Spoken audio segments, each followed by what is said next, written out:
Well, hello everyone. Having to do some repairs on my Avenger, so I thought I would do a video on it. It's been a little bit since I've actually done a video on this car, and I haven't really had to do a lot to it. My front wheel hub bearings have decided especially this one here on the right side, has decided that it wanted to start making noise, so I'm having to replace them. I don't actually have them yet.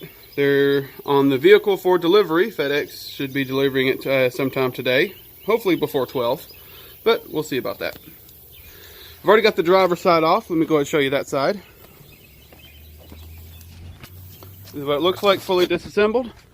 When you're jacking up a vehicle to work on, it's a very good idea to use jack stands and not hold the vehicle up by the jack. I have that on the frame supports up front. So it's solid, it will not move. But the only thing you need to take off is the caliper bracket, the brakes, the rotor, and the wheel hub itself. Here it is. Here's what it is. If you don't have ABS, this is what yours looks like. If you have ABS, you're going to have a little wire coming off the back of this. But this one is not making a lot of noise. But it still is. Your hub bearings are supposed to be completely silent when you turn them, because if they're not, you're going to have some noise going down the road. Shortly after I got the car, I actually had to replace the wheel hub on this back corner right here. But when this front one started making noise, I figured I'd replace both of them on the front. But when you're pulling off your caliper, you want to get some zip ties or some old wire or coat hanger or something to tie up your caliper, so you don't have to worry about that dangling down and putting stress on the brake hose or getting in your way or anything. But this came off pretty easy because I have already had this off to replace my ball joints. My lower ball joints were bad, and I replaced them, and the new ones are actually greasable. So that is a big plus. I do have some new tie rods to go on the end, but I have not put those on yet. It's just something that I want to replace that I just haven't yet. Let's get situated on the other side, and we'll get started on the disassembly. Well, here we are. You're going to have to turn the wheel left or right to get to the two of the bolts on the back side of the wheel hub right here. And I've already got those out, so I don't have to pause the video to get up and turn it around. But let's get going. Now, to take the wheel hubs off, to get all the way down to it, you're going to need a 14mm socket. This one doesn't have to be long because you're just going right there. A 19mm socket. A 15mm socket. It has to be 15, and it has to be a short socket, either with an extension or swivel, and I have the short with a swivel. And if you're using a swivel, it's really good to make sure that your swivel is impact resistant. If you're not using one that's impact resistant, it might be weaker and it could bust and break on you and damage things or injure you when you're trying to take stubborn bolts out. So on your swivels, make sure they are impact graded. This is an impact grade swivel. And an 1.25 inches to take the axle nut off. And if you need it, it's always good to have a sledgehammer.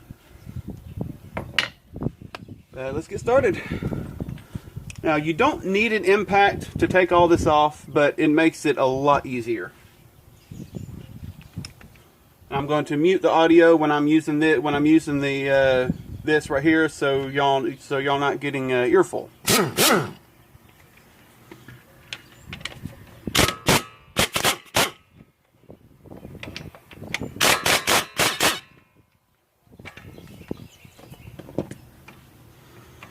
Unless the audio is not that bad, then I'm just going to leave it in. There's your caliper bolts. I like to put these back in because they got grease on them. It's also a really good time to grease it too.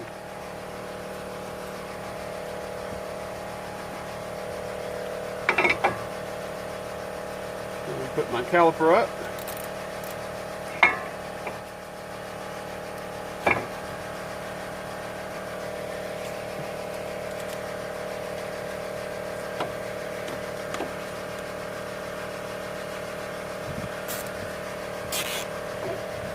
And there's that.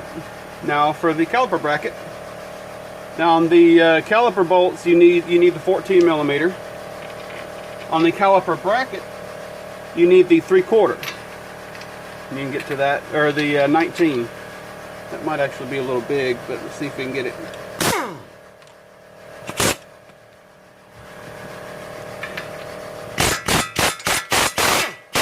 There we go.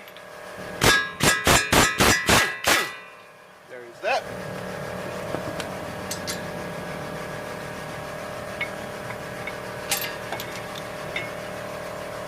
Once again, putting the bolts back in so you're not losing them or damaging them if you happen to step on them or drop something on them. There's the rotor. Now, if you have ABS, which I do not, if you have ABS, you're going to have some kind of wire back here that you're going to have to disconnect. But since I don't have to worry about it. Here's where the 15 comes in. It would also help if you had a thin wall, shallow 15. I have a really wide wall, so it's just barely fitting in, but it does fit.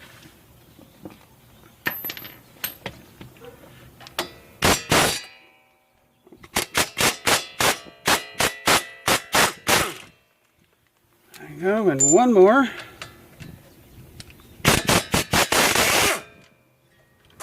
That's the last one. Your bolts are kind of long, so if you're using hand tools, you got a lot of way to go. But once you break it loose, it should just come right out.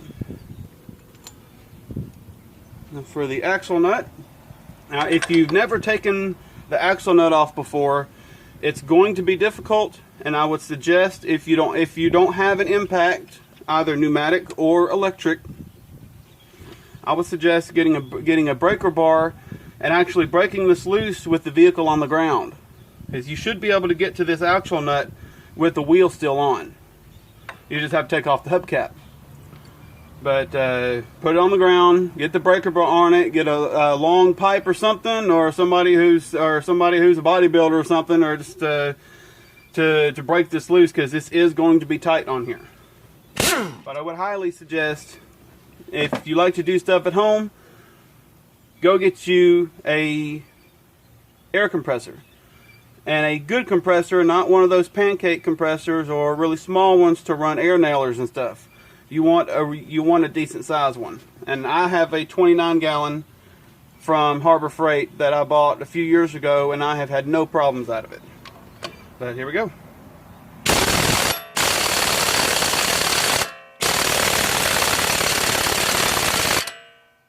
I'm going backwards. Nope.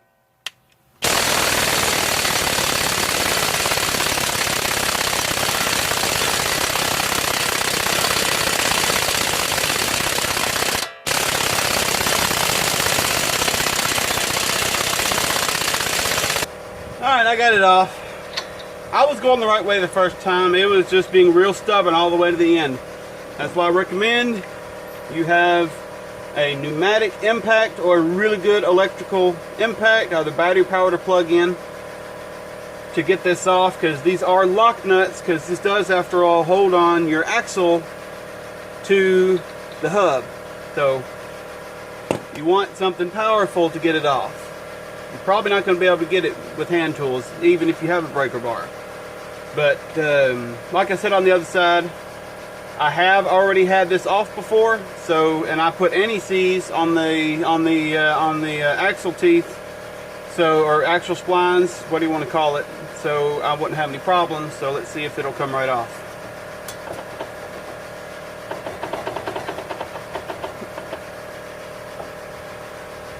This is where the sledgehammer comes in.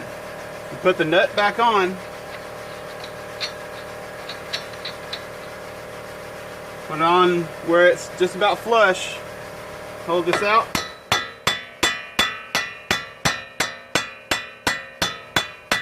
And tap it. Like I said, I have had anti-seize on this, so mine's coming out easier than y'all's might. But it's that, and there it is. And that is, holy crap. Oh my God, I can't even turn that. This is bad. Not as bad as some I've seen, some I've repaired in the past. Not on this car, but other cars. But that is definitely bad. There's that. Now all I have to do is wait for the parts to come in. And I will see y'all then. Well, I got them in. This is a WJB brand that I picked up on Rock Auto for about just over 30 bucks a piece. Get this axle nut back off. And like I did before when I was doing my ball joints, put some anti-seize on these teeth again. That way, if it ever has to come apart again for whatever reason, it'll just come apart easier. There's no real exact science to how much to put on, but it's always good to put some on. Alrighty. Let's get this on.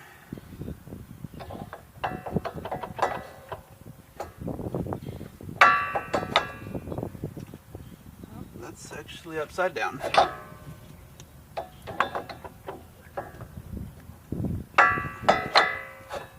I'm just going the wrong way. There we go.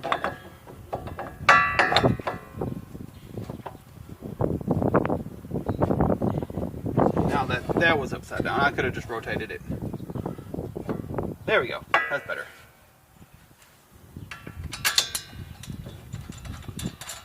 You always get your bolts started by hand.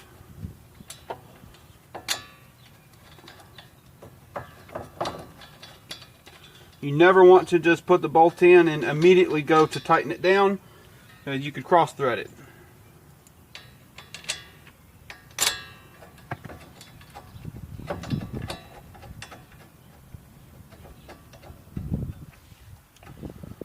Those are good. Let's get these backside. Might not be able to get these put in until I turn the wheel. But let's see. Yeah, I'm not going to be able to get those in until I turn the wheel. I wonder if I can just pull it. Oh yeah, there we go. I didn't think I'd be able to do that with this, but I did.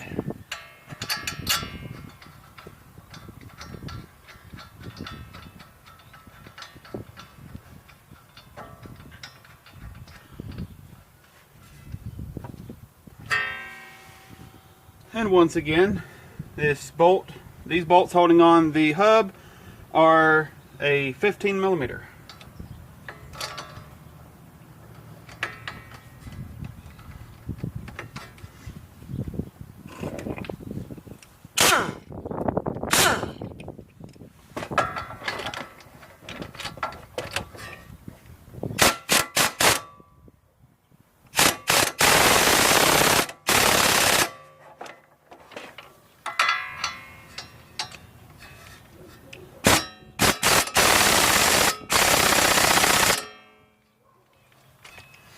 There's probably a torque that these are supposed to go up to, but if you're using a good impact that's really powerful, just getting them down really snug will be fine. Ah, there we go.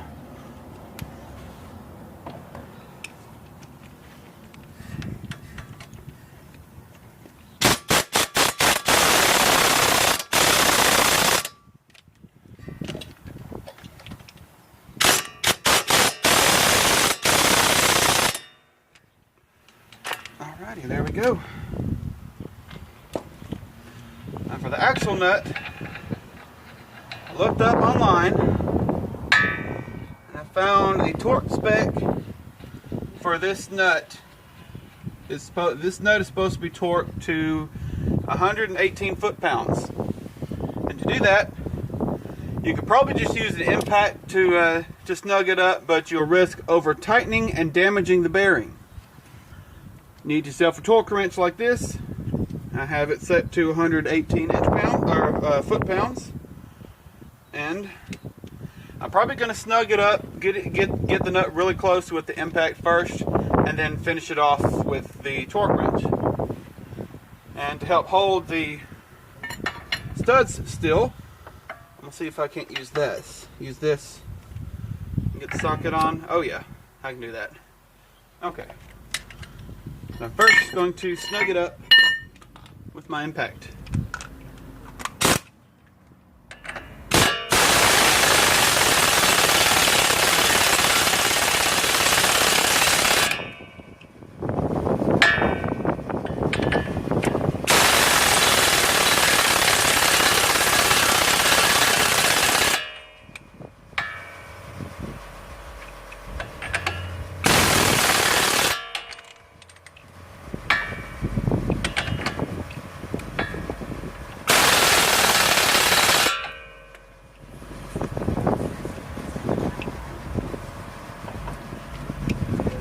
Nice. Let's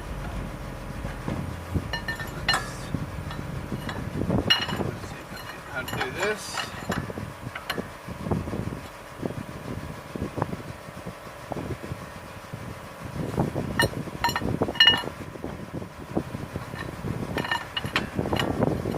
There we go.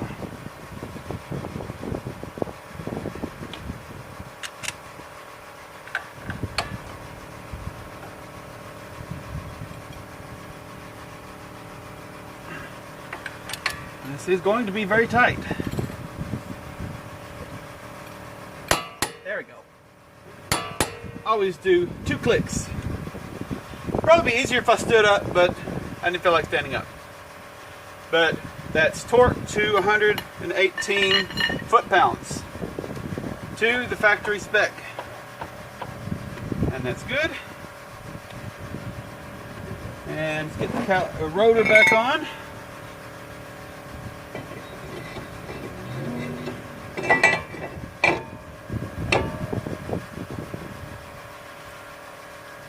On these bolts, I had it wrong. The size is actually 18 millimeter and not 19. That socket I was using was a little loose, and if these were any tighter, I would have actually rounded it off. But it's 18 millimeter, fits on there good.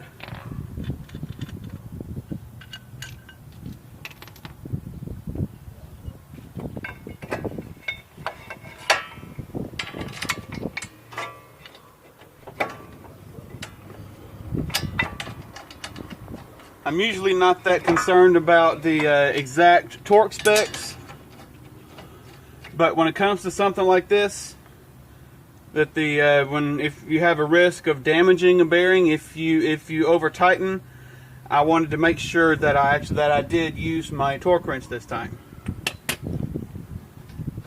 And whenever you're finished using it, I still need to do the other side, so I'm not going to do it right now. But whenever you finish using one of these, always loosen this all the way down to 0, because if you don't, you're going to risk stretching the spring on the inside that actually makes it work right, and then you won't be at what the torque says.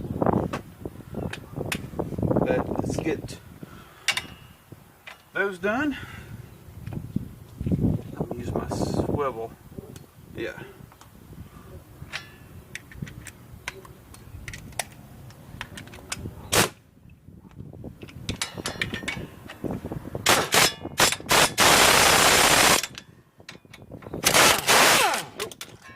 Got away from me.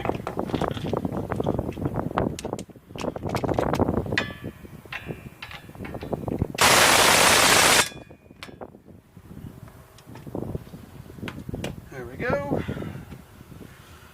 Should have brought my cutter for the caliper, but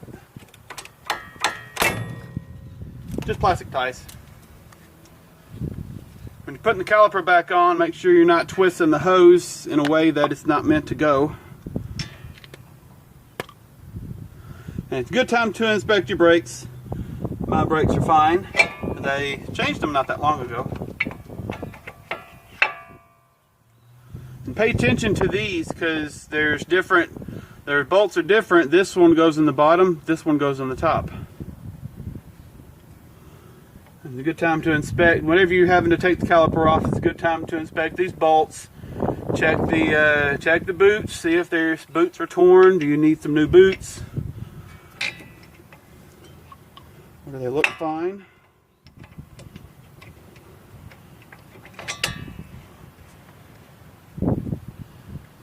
Get my 14mm for the caliper bolts.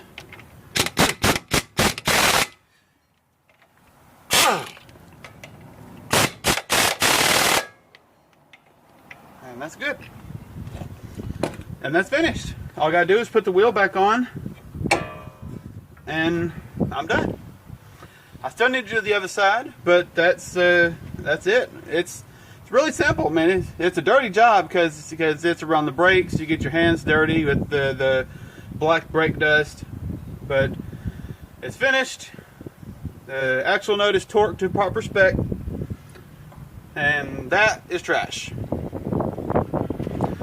So I'm gonna get to that other side, and I'll see y'all later.